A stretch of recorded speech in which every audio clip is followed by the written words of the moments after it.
Good morning बच्चों। हम लोग क्या पढ़ रहे थे उस दिन? विद्युत विभवांतर। क्या होता है बेटा विद्युत विभवांतर?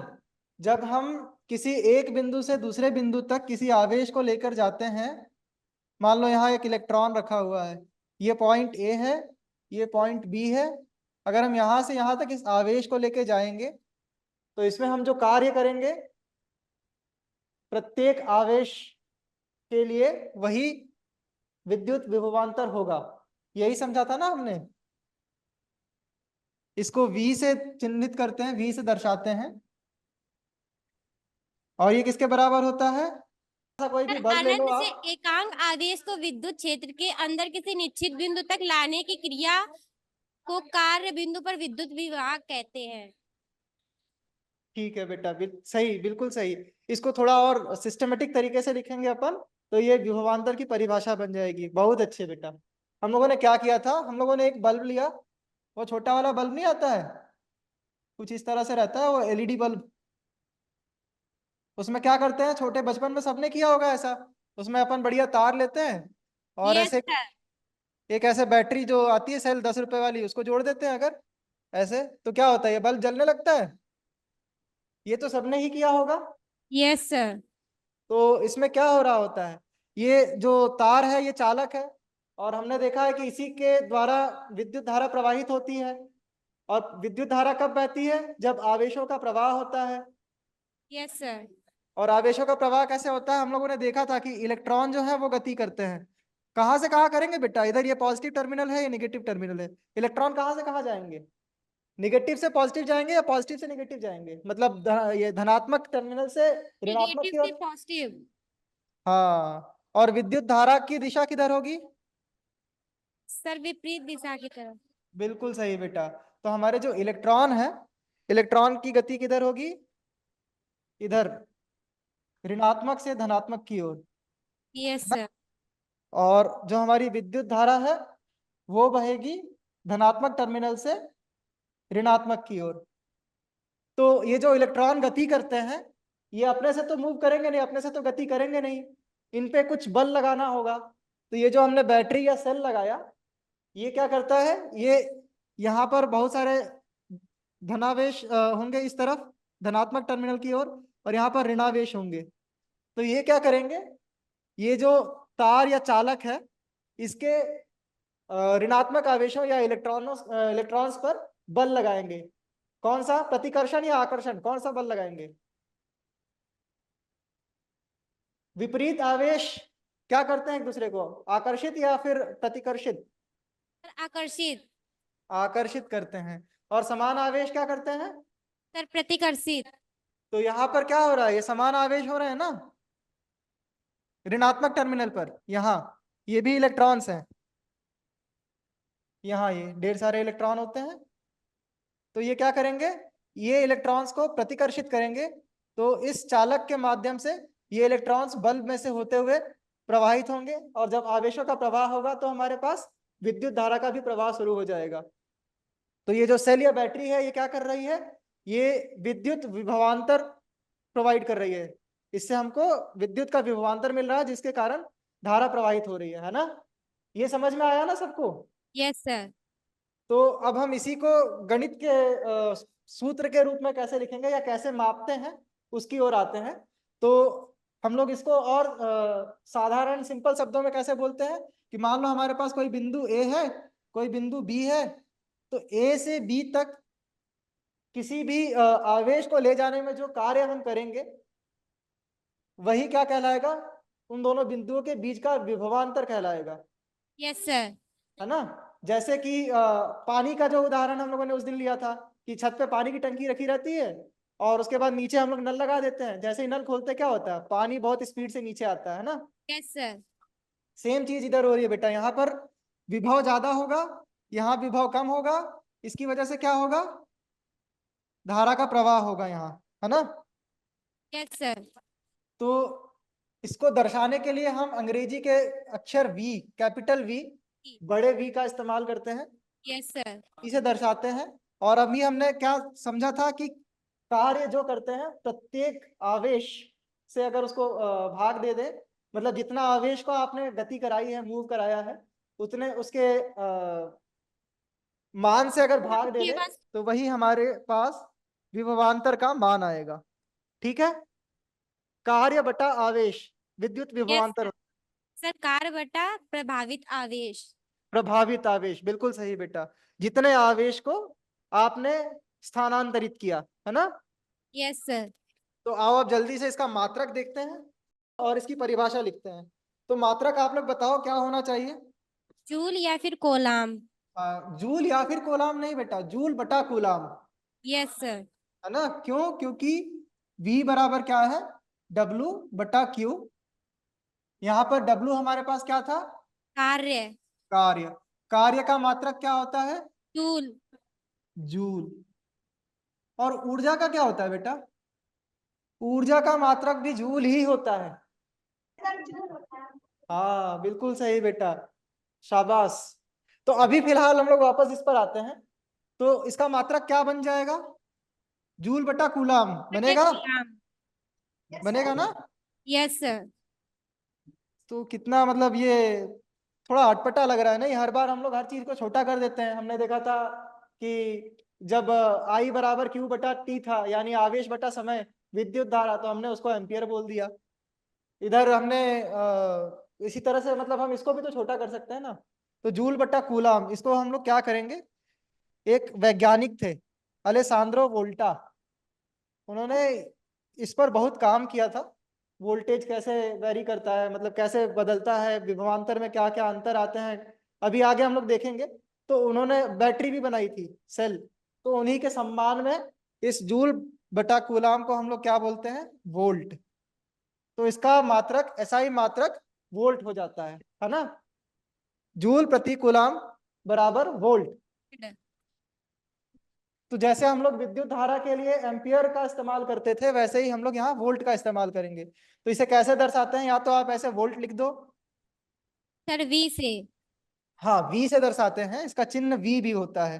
तो जब यहाँ पर जो कार्य है वो 1 जूल हो जाए और आवेश यदि 1 कूलाम हो जाए, तो क्या होगा, क्या होगा, V का मान यानी ये विभवांतर का मान कितना हो जाएगा, सर 1 वोल्ट। 1 वोल्ट। बहुत सही बेटा। तो यहाँ पर 1 जूल को हम लोग J से और कूलाम को C से दर्शाते हैं ना। Yes sir. ये किसके बराबर हो जाएगा, 1 वोल्ट। तो इसको हम लोग ऐसे भी लिखते हैं, इसको हम लोग ऐसे भी लिखते हैं, और इसी को हम लोग ऐसे भी लिखते हैं। जैसे एम्पियर के लिए था ना, या तो पूरा शब्द लिखेंगे, या फिर अंग्रेजी के छोटे अक्षरों में पूरा शब्द लिखेंगे, या फिर एक कैपिटल लेटर या फिर अंग्रेजी के बड़े अक्षर से उसको दर्शाएंगे। जैसे एम्पियर को कैपिटल A से दर्शाते थे, वैसे ही यहाँ पर वोल्टेज को V से दर्शाएंगे, है ना, वोल्ट को। यहां तक सबको समझ में आया। चलो फिर जल्दी से हम लोग विद्युत विभवांतर की परिभाषा लिखते हैं, जो पेपर में आपसे पूछा जाएगा। तो क्या लिखोगे, विद्युत विभवांतर क्या होता है, जरा एक पूरा सिस्टमेटिक डेफिनेशन बोलो तो कोई। चालक के दो बिंदुओं के बीच एकांक आवेश के एक बिंदु से दूसरे बिंदु तक ले जाने की किया गया कार्य उन बिंदुओं के बीच विभवांतर कहलाता है। शाबाश बेटा, शाबाश, बिल्कुल यही होती है विद्युत विभवांतर की परिभाषा। अच्छा, विभवांतर की तो परिभाषा आप लोगों ने लिख दी। अब अगर आपसे पूछ लिया कि 1 वोल्ट क्या होता है, 1 वोल्ट को परिभाषित कीजिए, तो क्या बोलेंगे। मैं आप लोगों को 1 वोल्ट समझा देता हूँ कि क्या होता है। देखो, अब हम एक बढ़िया सा परिपथ बनाते हैं। जैसे मान लो अपने पास बढ़िया एक तार है, इसमें एक बल्ब लगाते हैं ऐसे। फिर इसमें हम लोग लगाएंगे एक एमीटर। एमीटर क्या होता है बेटा, बिल्कुल सही। धारा को मापने के लिए जिस यंत्र का प्रयोग करते हैं वो एमीटर कहलाता है।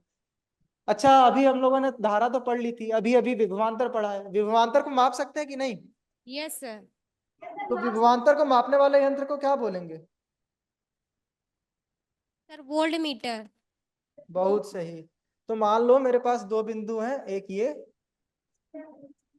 और एक यहाँ पर है कोई बिंदु।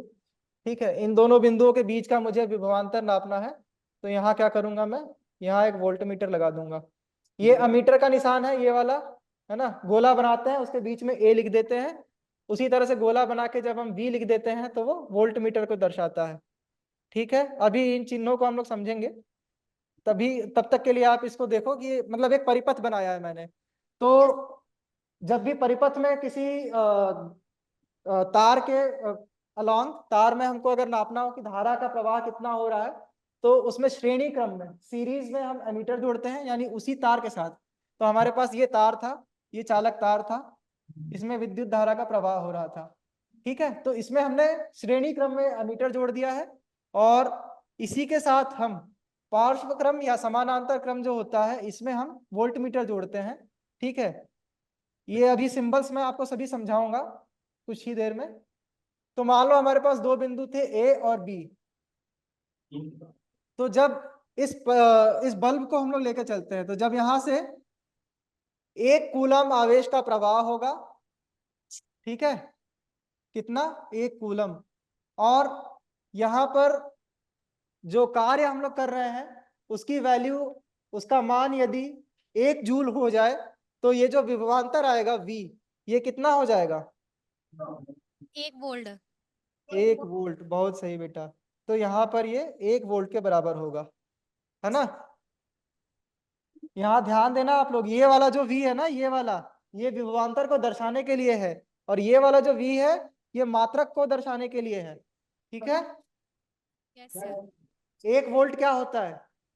जब किसी किसी भी यंत्र या फिर किसी परिपथ में अगर 1 कूलम चार्ज प्रवाहित करते हैं हम, और उसको प्रवाहित करवाने में अगर हम 1 जूल का कार्य करते हैं, तो उस जहां से मतलब हम जिन दो बिंदुओं के बीच में ये प्रवाहित करा रहे हैं चार्ज को, आवेश को, उन दोनों बिंदुओं के बीच में विभवांतर 1 वोल्ट हो जाएगा। ठीक है, यस सर।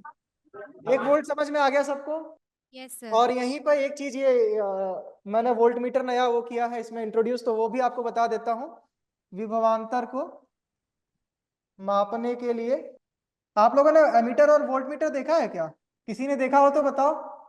देखा है, कैसा दिखता है, कैसा होता है? ठीक है, इसका जो चिन्ह होता है वो इस तरह से होता है। दो तार जुड़े हैं जो परिपथ में जोड़े जाते हैं, गोला बनाते हैं, बस बीच में वी लिख देते हैं, हो गया। देखो मैं आप लोगों को वोल्ट मीटर दिखाता हूँ। ये एक वास्तविक वोल्ट मीटर है, सबको दिख रहा है? Yes sir. देखो जैसे हम लोगों ने वहां बोर्ड पे बनाया है ना, ये जो गोला है ये इस यंत्र को दर्शाएगा। इसमें V लिखा है, जो वास्तविक वोल्ट मीटर होगा इसमें भी आपको V लिखा हुआ दिखेगा। दिख रहा है क्या सबको? Yes sir. V लिखा है ना इसमें। Yes sir.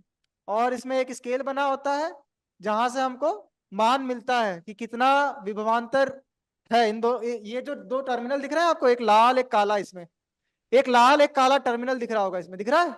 Yes sir.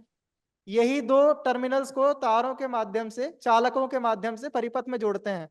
ठीक है, और जिन बिंदुओं के बीच इसको जोड़ा जाएगा, ये वहां का विभवांतर हमको बता देगा। ठीक है, और इसी तरह से एक यंत्र होता है हमारे पास, अमीटर, जिससे हम विद्युत धारा को मापते हैं। दिख रहा है ये? Yes sir. Yes sir. इसमें ए लिखा रहता है, दिख रहा है ए लिखा हुआ? Yes sir. ए के आगे क्या लिखा है? एम। वो क्यों लिखा है? मीटर के लिए। मीटर नहीं बेटा, मीटर नहीं। मान लो कि विद्युत धारा बहुत छोटी हो, मतलब बहुत कम, उसकी उसका जो मान है वो बहुत कम हो, तो आप लोगों ने स्केल का इस्तेमाल किया होगा। स्केल में क्या क्या इकाई होती है? मीटर होती है। सर मिली वोल्ट के लिए। बिल्कुल सही, मिली एम्पियर बेटा, मिली एम्पियर एमीटर था ना। जब किसी छोटी इकाई को मापना हो तो हम क्या करते हैं? मिली, माइक्रोन, माइक्रो या फिर सेंटी, इन सब इकाइयों का प्रयोग करते हैं ना। Yes sir. तो जो मिली एम्पियर है वो एम्पियर से छोटा होता है। 1000 मिली एम्पियर मिलके 1 एम्पियर बनाते हैं, है ना। इकाइयों में आपने पढ़ा होगा ये। तो वो जो एमीटर अभी आपको दिखाया मैंने, वो क्या था? वो मिली एम्पियर को मापने वाला था। बहुत कम धारा अगर प्रवाहित हो रही हो, थोड़ी सी एकदम, तो उसको माप सकते हैं, है ना। तो अब जल्दी से हम लोग समझते हैं कि विद्युत परिपथ क्या होता है। अच्छा चलो, पहले विद्युत परिपथ छोड़ो, सबसे पहले बताओ परिपथ क्या होता है। सर रास्ते को कहते हैं परिपथ। चलना। बिल्कुल चलना। सही। सर विद्युत परिपथ बताएं। हाँ बताओ। हाँ विद्युत धारा के प्रभाव के बंद मार्ग को वैद्युत परिपथ कहते हैं। बिल्कुल सही बेटा, बिल्कुल सही। आपके क्लासरूम में सबके यहाँ पे बल्ब या पंखा तो लगा ही होगा, अभी चल रहा यस होगा। सर। चल रहा है यस सबके सर। यहाँ। तो वो कैसा चलता है? उसके लिए क्या होता है? उसके लिए बढ़िया एक ऐसे दीवार पे बोर्ड लगा होगा, उसमें स्विच लगे होंगे ऐसे। Yes sir. यहाँ पे ऑन ऑफ होते हैं, फिर यहाँ से बढ़िया ऐसे तार निकलता है। मान लो यहाँ छत पे पंखा लगा है। Yes sir. आप लोग आते हो, ये स्विच दबा देते हो, पंखा चालू हो जाता है बढ़िया घूमना, है ना। Yes sir. तो ये स्विच में तो अपने आप से कुछ होता नहीं है, ये स्विच में भी और तार बाहर से भी जुड़े होते हैं कहीं से। Yes sir.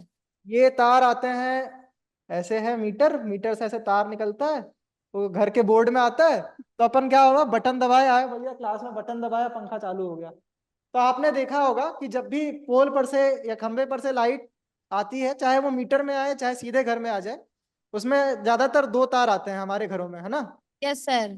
तो वो दो तार क्या होते हैं? अब अब आसानी से समझने के लिए आप ऐसा मान लो कि वो जो खंबे से दो तार आ रहे हैं ना, वो दोनों तार जाके किसी सेल या बैटरी में जुड़े हैं। जब हम छोटा वाला बल्ब जला रहे थे तो क्या कर रहे थे? बैटरी से जोड़ते थे ना, ऐसे बढ़िया दो तार लाते थे, यहाँ एक सेल लगाते थे और इसमें ऐसे जोड़ के बल्ब जला रहे थे, यही कर रहे थे ना हम लोग। Yes sir. तो ये जो बैटरी थी ना, अब इसी को हटा के यहाँ पे हम वो पोल से आने वाले तारों को जोड़ देंगे, ठीक है। अब जहां जहां बैटरी की बात होगी वहां हम ये मान के चलेंगे कि पोल से लाइट आ रही है अभी हमारे पास, फिलहाल समझने के लिए। अभी हम जो बल्ब लगा रहे थे उसकी जगह पंखे का तो कुछ निशान होता नहीं है, तो मैं पंखा ऐसे ही बनाऊंगा वापस। अब आप लोग को इसी से समझना होगा, है ना। अब यहाँ पे सेल की जगह हमने क्या किया था? खंबा लगाया था, लेकिन अगर हम फिलहाल दर्शाने के लिए सेल को दिखाएं तो ये हो गया। और हमने एक स्विच लगाया था, वो ये हो गया। और ये बढ़िया इसको जोड़ दिया। जैसे ही ये स्विच चालू होता है तो क्या होता है? पंखा घूमने लगता है, यही होता है ना। यस तो सर। जैसा कि एक बच्चे ने बहुत अच्छे तरीके से बताया था कि किसी भी विद्युत धारा के बंद पथ को विद्युत परिपथ कहते हैं, यही बताया था ना बेटा। Yes sir. तो इसमें एक शब्द और जुड़ेगा बंद के साथ, सतत, कंटिन्यूअस, ठीक है। मान यस लो सर। कि अगर ये जो हम लोगों ने घर में जो पंखे वंखे लगाए हैं, आपने देखा होगा कभी कभी क्या होता है, कोई तार अगर टूट जाए तो क्या होता है? पंखा चलता है क्या? No sir. बंद हो जाता है ना। Yes sir. तो उसका लगातार या कंटिन्यूअस होना जरूरी है बेटा। वो, यस सर। हाँ, तार का जुड़ा होना, कंटिन्यूटी होना जरूरी है, ठीक है। सर। तो सबसे पहले हम लोग लिखते हैं कि, ठीक है, ये सबको समझ में आया ना। Yes sir. अब आओ जल्दी से समझते हैं कि अगर परिपथ बनाना पड़े तो कैसे बनाओगे आप लोग। तो उसके लिए चिन्ह सबको आने चाहिए ना। तो हमारे पास जो बेसिक कंपोनेंट होते हैं उसमें क्या क्या होते हैं कि परिपथ अगर बनाना हो तो हमको किन किन चीजों की आवश्यकता पड़ेगी? सर विद्युत सेल, बैटरी अथवा सेलों के संयोजन, और सर हाँ कुंजी, हाँ बैटरी चाहिए, तारा संधि, चाहिए, तारक क्रॉसिंग, तार चाहिए, हाँ विद्युत बल्ब, हाँ प्रतिरोधक, हाँ। और सर और धारा नियंत्रक, एमीटर, वोल्टमीटर। बिल्कुल सही। तो ये सब ना बिल्कुल बेसिक कंपोनेंट है, इनके माध्यम से हम एक आसान सा सरल सा विद्युत परिपथ बना सकते हैं। तो हम लोग जल्दी से देखते हैं कि विद्युत परिपथ में कौन कौन से मूलभूत अवयव इस्तेमाल किए जाते हैं, उनका चिन्ह क्या होता है, ठीक है। तो विद्युत परिपथ में संभव अवयव, तो आपने बताया सबसे पहला क्या? तार। तार तो चाहिए ना परिपथ बनाने के लिए। Yes sir. तो तार को हम दर्शाते हैं एक सिंपल सी लाइन से, सरल रेखा, ठीक है। जहां जहां तार जोड़ना होगा वहां लाइन बना देंगे बढ़िया अपन, ठीक है। उसके बाद हमको जरूरत पड़ती है किसकी? एक बल्ब की। ज्यादातर हम बल्ब से ही दिखाते हैं चीजों को कि बढ़िया देखो बल्ब लगाया, बैटरी लगाई, जल गया, है ना। तो बल्ब को दर्शाते हैं ऐसे। बल्ब, अच्छा वो पीला वाला बल्ब देखा है क्या किसी ने? पीला पहले के जमाने में होता था, अब तो ये एलईडी बल्ब आ गए बढ़िया। हाँ सर देखा है। सर आप लोग उसको सर 100 वाट का बोलते हाँ हैं। हाँ हाँ, वही वही 100 वाट वाला बल्ब। हाँ मुझे सर। लगा मुझे लगा था सब एलईडी वाले हो आप लोग, उस वहीं से इसका चिन्ह आया है। उस बल्ब को अगर किसी ने ध्यान से देखा होगा ना, तो वो उसकी बनावट कैसी होती है, नीचे ऐसा जो गोल, उसमें ऐसा गोल सा जो रहता है, उसमें ऐसे दो तार निकलते हैं, फिर ऐसे दो डंडी निकलती है, यहाँ पे कुछ ऐसा होता है फिलामेंट सा, और फिर यहाँ पे कांच का ऐसे कवर होता है, ऐसे ही होता है ना वो बल्ब। Yes sir. यहाँ पे फिर वो दो ऐसे छोटे छोटे टर्मिनल निकले होते हैं। तो ये यहीं से ये निशान आया, ये जो ये बना है ना यहाँ पे आड़ी टेढ़ी सी आकृति, जो फिलामेंट बोलते हैं इसको, फिलामेंट। तो वही फिलामेंट को दर्शाने के लिए ये चिन्ह आता है, ठीक है। तो बल्ब का निशान ऐसे होता है परिपथ में, इसको मैं मिटा देता हूँ। इसके अलावा एक और तरीका होता है, वही वो वैसा दिखाने वाला, ऐसा बनाया, इसमें बढ़िया ऐसे किया, इसमें दिखाया, एक तार यहाँ से जोड़ दिया और एक इसके नीचे से जोड़ दिया, ठीक है, यहाँ पे प्लस यहाँ पे माइनस, ऐसे दिखा देते हैं। फिर आता है जो अभी स्विच की बात कर रहे थे अपन बोर्ड में, उसको कैसे दिखाते हैं बताओ जरा। ऐसे एक तार होता है, ऐसे ब्रैकेट बनाते हैं, और ऐसे, ये कौन सी कुंजी है, खुली है कि बंद है? सर खुली है। हाँ, तो ये खुली हुई कुंजी है ना। और अगर बंद करना हो तो? सर बीच में डॉट कर देंगे इसमें। बहुत सही। पता है ये चाबी को क्या बोलते हैं हिंदी में, बताओ तो जल्दी से कोई। सर चाबी को भी सर कुंजी बोलते हैं। बोलते हैं ना। Yes sir. तो ये जो डॉट है ना, ये उसी को दर्शा रहा है, चाबी लगा देते हैं अपन, उसी को दर्शाता है ये। तो देखो, जब इसमें अपन कुंजी लगा देते हैं ना, तो ये बंद हो जाता है ना, जो जैसे मान लो कि ये एक तरह से रास्ता है, इसमें जब चाबी लगाएंगे तभी चालू हो जाएगा, जुड़ जाएगा, तो इसीलिए कुंजी नाम दे दिया, यस सर। ठीक है। तो जब स्विच बंद होगा तो उसको ऐसे डॉट वाले से दर्शाएंगे, और अगर यस सर। स्विच खुला होगा, तो देखो सर बंद, उसमें सर बीच में डॉट नहीं होगा। डॉट नहीं हो, अच्छा यहाँ कंफ्यूज मत होना, ये जो बंद लिखा है ना, बंद का मतलब है कि स्विच चालू है, ठीक है। Yes sir. हाँ, जैसे हम लोग बोलचाल की भाषा में क्या बोलते हैं, अरे यार लाइट बंद कर दो, पंखा बंद कर दो, तो उस समय हम कुंजी को खोल देते हैं, वो खुली कुंजी होती है जब लाइट बंद हो जाती है। लाइट बंद हो रही है, परिपथ को खोल रहे हैं, ठीक है, ये ध्यान रखना, कंफ्यूज नहीं होना। ओके और सर। बंद कुंजी का मतलब स्विच चालू है। पांचवे पे है तार संधि, क्या होता है तार संधि? सर जहाँ तार मिलते होंगे वही तार संधि होता है। हाँ, वो होता है ना, वही वापस बल्ब वाले पे आओ, बढ़िया तार लिया, क्या करते हैं, दो तार पकड़ के ऐसे ऐंठ देते हैं, नहीं, ऐसे अपने पास ऐसा प्रोफेशनल वाला सिस्टम तो होता नहीं है कि उसको बढ़िया सोल्डर वोल्डर करके जोड़े, तो अपन ऐसे मिला देते, जोड़ देते हैं, नहीं। तो जहाँ दो तार या दो से अधिक तार जुड़ते हैं, वो तार संधि कहलाता है। और उसको कैसे दर्शाते हैं, ये अपने पास एक तार था, इसमें एक और तार लाए और उसको ऐसे से जोड़ दिया। हाँ सर। अब सर आएगा बिना संधि के तार, मतलब तार क्रॉसिंग। तो इसमें क्या होगा, तार एक दूसरे के ऊपर से निकल जाएंगे लेकिन वो आपस में जुड़ेंगे नहीं, यही होगा ना। Yes sir. तो उसको हम लोग कैसे दर्शाते हैं बेटा, एक तार ऐसे है, एक ऊपर से निकल गया, हाँ सर। ये दोनों तार जुड़े नहीं है, ठीक है। चलो अगला क्या होगा फिर, प्रतिरोधक। प्रतिरोधक ना लिख के हम लोग सिर्फ प्रतिरोध लिखते हैं, ठीक है। Yes sir. प्रतिरोध, प्रतिरोध के बारे में अभी पढ़ेंगे, जब ओम बाबा का नियम पढ़ेंगे तब पढ़ेंगे प्रतिरोध क्या होता है। तब तक इसका निशान देख लो, ऐसा होता है, ठीक है। Yes sir. एक ये प्रतिरोध जो है ना, ये एक फिक्स्ड होता है, इसमें ना कुछ इसकी वैल्यू बदलती नहीं है। इसके अलावा एक प्रतिरोध ऐसा भी होता है जिसकी प्रतिरोधकता या वैल्यू बदली जा सकती है, ठीक है, तो उसको बोलते हैं परिवर्ती प्रतिरोध। ये अपना मान बदलता रहता है, प्रतिरोध ये भी प्रतिरोध का ही एक प्रकार है, ठीक है। तो इसका चिन्ह कुछ बहुत अलग नहीं है, ऐसा ही है, बस इसमें एक ऐसा तीर बना दो, या फिर इसको बताने के लिए क्या करते हैं, ऐसा वाला बना के इसमें एक अलग से ऐसे लाके जोड़ दो, ठीक है। तो इसको प्रतिरोधक कर दो बेटा। प्रतिरोध एक्चुअली एक प्रॉपर्टी है, एक गुण है, इसके बारे में हम लोग अभी पढ़ेंगे, है ना। ये प्रतिरोधक है और ये परिवर्ती प्रतिरोधक है। ये जब मैं प्रतिरोध बताऊंगा आप लोगों को तो अच्छे से समझाऊंगा कि दोनों में अंतर क्या है, ठीक है। Yes sir. इसको सर धारण यंत्र भी बोलते हैं। हाँ, धारावाही नियंत्रक, ठीक है, धारावाही नियंत्रक, क्योंकि ये विद्युत धारा का नियंत्रण कर सकता है। अगला क्या होगा बताओ। सर विद्युत सेल। सेल, सेल का मतलब वही सेल जो अपन लेके आ रहे थे 10 रुपए वाला, उसमें क्या होता है, पॉजिटिव टर्मिनल एक नेगेटिव होता है, तो पॉजिटिव बड़ा होता है, धनात्मक बड़ा होता है, तो एक टर्मिनल अपन बड़ा बनाएंगे और उसको पॉजिटिव बोल देंगे, एक छोटी डंडी बनाएंगे उसको नेगेटिव बोल देंगे। ठीक है। Yes sir. इन दोनों के मध्य में क्या होगा, विभवांतर होगा। ठीक है, इन दोनों के मध्य विभवांतर होगा, ये इसका पॉजिटिव टर्मिनल होगा बड़ा वाला, और छोटा वाला जो है वो नेगेटिव या ऋणात्मक टर्मिनल होगा। और जब हम बहुत सारे सेल मिला देंगे तो क्या बनेगा। हाँ, फिलहाल के लिए सेल पर रुकते हैं। ठीक है, फिर अगली क्लास में मिलते हैं कुछ नई चीजों। Thank you sir. चलो, थैंक यू बेटा।